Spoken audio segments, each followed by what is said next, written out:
नमस्कार दोस्तों, मेरा नाम है शाल। आप सबका स्वागत है स्टॉक बॉक्स के बिजनेस स्टैंडर्ड एनालिसिस वीडियो में। अगर आपको इंटरेस्ट है इकोनॉमिक्स, जियोपॉलिटिक्स या फाइनेंशियल न्यूज़पेपर्स के बढ़िया आर्टिकल्स में, तो आप अभी सब्सक्राइब कर लीजिए इस चैनल को, क्योंकि रोज़ आप यहाँ पे सीखेंगे कुछ नया। या हम डेली डिस्कस करते हैं इकोनॉमिक इवेंट्स, फाइनेंशियल इवेंट्स और उनके कॉज और इफेक्ट। बिल्कुल ही सिंपल लैंग्वेज में करते हैं, हम डिस्कशन करते हैं। और यहाँ पर आप ये पता करेंगे कि आपकी लाइफ पर या हमारी इकॉनमी पर क्या इम्पैक्ट है जो चीज़ें हो रही हैं दुनिया में। तो शुरुआत करते हैं आज के आर्टिकल से, लेकिन उससे पहले कल कमेंट सेक्शन में एक बहुत ही अच्छा क्वेश्चन आया था हमारे पास। हमने एक आर्टिकल को पढ़ते वक्त ये डिस्कस किया था और कहा था कि यूक्रेन को जो भी एड मिल रहा है यूएस से, ये फ्री नहीं है। यूएस फ्री में हेल्प नहीं कर रहा है। तो उनका पूछना था, कुछ लोगों का ये पूछना था कि अगर यूक्रेन ये पे नहीं कर पाया तो ये तो बहुत रिस्की है, और वैसे ही भी वो कंट्री अभी वॉर में है, उन्हें लोन देना इज़ नॉट वेरी लॉजिकल।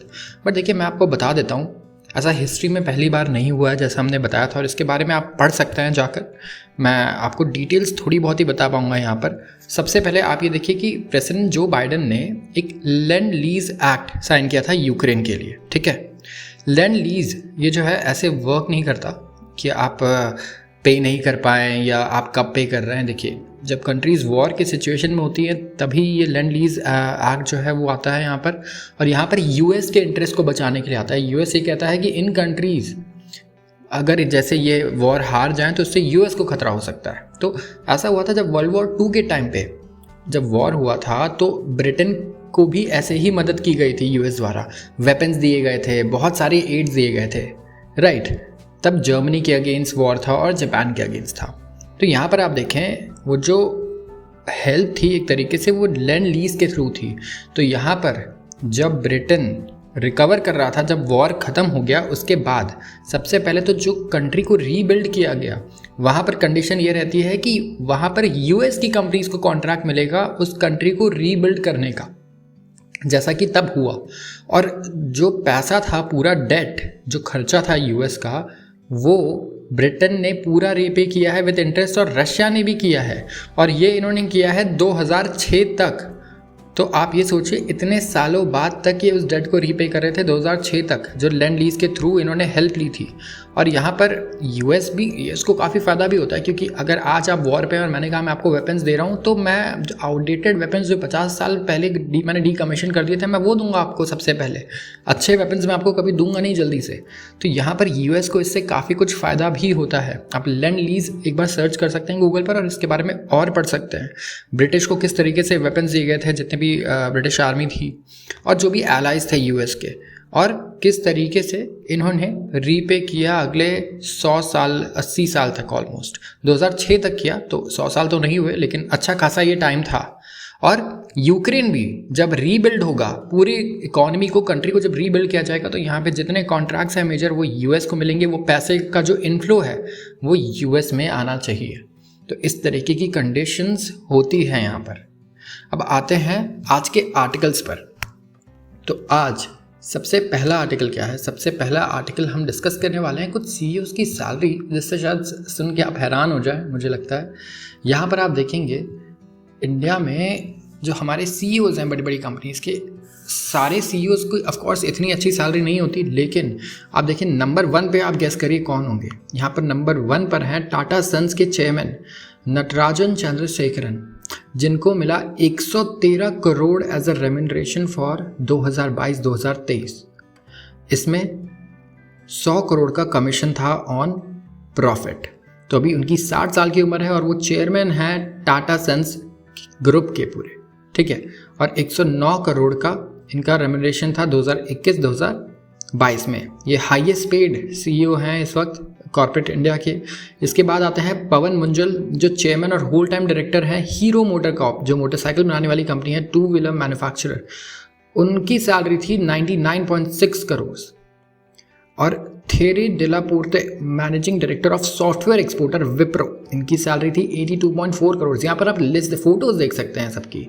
अभय जो है एमडी है पूना वाला फिनकॉप के। उसके बाद मुरली के डीवी जो है चेयरमैन है, एमडी है डीवीज लेबोरेटरीज़ के, डीवीज लैब। ये सारी लिस्टेड कंपनीज़ हैं। और सबसे लोएस्ट में भी अगर जाएँ टॉप 5 के, तो वो है 70.5 करोड़।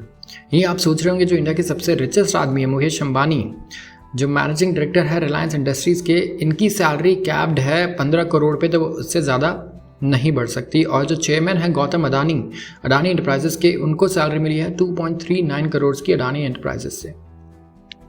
तो इस तरीके से लिस्ट आप देख रहे हैं कि काफ़ी सारे आप देख सकते हैं। जैसे मुकेश अंबानी और अडानी जो है, इनकी बात तो अलग है, ठीक है, क्योंकि इनको प्रॉफिट्स में से अच्छा खासा मिल रहा है। ये ऑलमोस्ट इनकी कंपनी भी है, इनके अच्छे खासे शेयर्स हैं इनमें। लेकिन आप देखिए, अब जैसे एन चंद्रशेखरन जी हैं, ये एज एन एम्प्लॉय है वहाँ पर, इनके पास टाटा ग्रुप में कोई मेजॉरिटी शेयर नहीं है, इवन 1% भी नहीं होगा ओवरऑल ग्रुप का, राइट।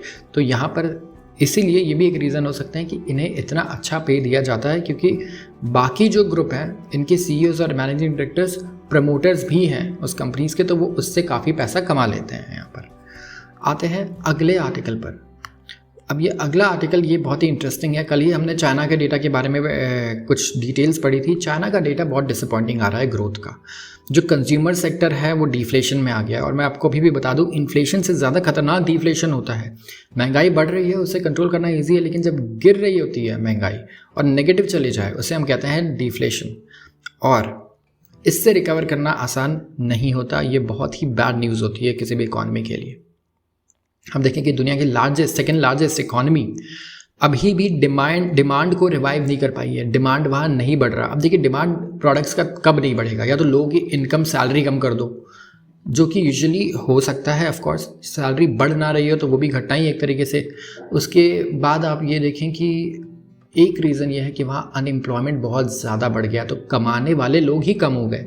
तो जो बाकी लोग जो जॉब कर रहे हैं उन्हें भी डर लग रहा है कि आगे हमारी भी जॉब जा सकती है, तो वो पैसा सेव कर रहे हैं, वो खर्च नहीं कर रहे हैं, जिसकी वजह से कंजम्पशन बहुत कम हो गया है चाइनीज़ इकोनॉमी का। और कंजम्पशन जो है उनका, डोमेस्टिक कंजम्पशन, ये एक बहुत बड़ा बूस्ट रहता था उनकी कंपनीज़ के लिए कि फॉरेन कंपनीज़ में, फॉरेन कंट्रीज़ में लोग भले ही हमारा सामान ना खरीदे, लेकिन हमारा डोमेस्टिक कंजम्पशन ही अच्छा खासा है, जिसकी वजह से हमारी कंपनीज़ को अच्छा खासा प्रॉफिट हो जाएगा। देखिए, चाइना में एंजाइटी बहुत ज़्यादा बढ़ रही है इस वक्त, क्योंकि स्लोअर इकोनॉमिक ग्रोथ आ गया है। तो इस वजह से अब वो कंपेयर कर रहे हैं अपने आप को जापान से, क्योंकि जापान में भी ऐसा हुआ था एक वक्त जहाँ पे कंज्यूमर प्राइसेस, वेजेस पूरी एक जनरेशन के लिए बिल्कुल स्टैग्नेट हो गए। ना तो सैलरी बढ़ी और ना ही महंगाई बढ़ी, हमेशा नेगेटिव के पास ही रही। आज भी देखिए, जापान में आप इन्फ्लेशन की कोई न्यूज़ रेयरली सुनते हैं। अभी सुनने में आई थी कुछ दिन पहले, बट ऐसा बहुत रेयरली होता है यहाँ पर। तो चाइना में इस तरीके की समस्या यहाँ पे चल रही है। CPI जो है, कंज्यूमर प्राइस इंडेक्स, जिससे हम मेजर करते हैं महंगाई को, वो ड्रॉप हुआ है 0.3% ईयर ऑन ईयर, ठीक है। और ये फर्स्ट डिक्लाइन है सिंस फरवरी 2021। तो इस तरीके के और भी जो डेटा हैं यहाँ पे, बहुत आप कह सकते हैं वहाँ पे डिसअपॉइंटिंग अनाउंसमेंट्स आ रहे हैं। तो देखना होगा, क्योंकि चाइना को हम ग्रोथ इंजन कहते हैं पूरे वर्ल्ड का। तो यहाँ पर ये ज़रूरी है पूरी दुनिया के लिए कि चाइना भी ग्रो करे। एंड US इकॉनमी में जब डेटा अच्छा आ रहा है तो लोग एक्सपेक्ट करते हैं कि चाइना का भी अच्छा आए, बट ऐसा हो नहीं रहा। और इसके बहुत सारे रीजंस हैं। आप देखिए कि कुछ इससे इंडिया को फ़ायदा भी हो रहा है। जैसे अगर आज चाइना का डेटा बहुत अच्छा आ जाए तो आज ही क्रूड ऑयल के दाम हमें लगता है कि $100 के पास पहुंच जाएंगे, क्योंकि क्रूड ऑयल के जो प्रोडक्शन है वो भी कट हो रही है हर साल, हर मीटिंग में, हर कुछ महीनों में प्रोडक्शन कट हो रही है। प्राइस उससे ऊपर नहीं जा रहा। क्यों? क्योंकि डिमांड भी कम है, हर जगह ग्रोथ के प्रॉस्पेक्ट्स आ ही नहीं रहे। अब अगर आप एक शहर में रहते हैं जहां आप क्रूड ऑयल बेचते हैं, और जितने भी कंजम्पशन वाले लोग हैं वो पैसा नहीं कमा पा रहे हैं ज़्यादा, तो ऑफ कोर्स आप सामान कम लाएंगे बेचने के लिए। अगर आप ज़्यादा लाएंगे तो ओवर सप्लाई हो जाएगा और वो बहुत कम रेट पे आपको बेचना पड़ेगा, राइट। तो आप क्या करेंगे? आप कट करते रहेंगे हमेशा अपने इन्वेंट्री को, जो आपने इन्वेंट्री रखी है कि नहीं।